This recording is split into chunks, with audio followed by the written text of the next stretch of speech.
आज शुक्रवार 26 जुलै कोयना धरणाचे दुपारी 12 वाजेचे अपडेट आलेले आहेत। कोयना धरणातून नदीपात्रात मोठ्या प्रमाणात विसर्ग सोडण्यात आला आहे। यामुळे नदी काठावरील गावांनी दक्षता घ्यावी असे आवाहन धरण प्रशासनाने केले आहे।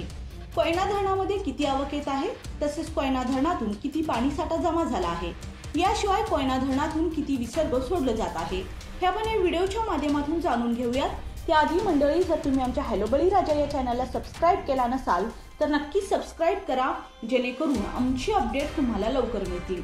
आज दुपारी 12 वाजता आलेल्या अपडेटनुसार कोयना धरणातून 42,100 क्युसेकने पाण्याचा विसर्ग सोडण्यात आला आहे। कोयना धरण पाणलोट क्षेत्रात गेल्या 24 तासात मुसळधार पडलेल्या पावसामुळे धरणात येणाऱ्या पाण्याची आवक 78,000 क्युसेक झाली आहे। यामुळे धरणाच्या पाणीसाठ्यात वाढ होत आहे।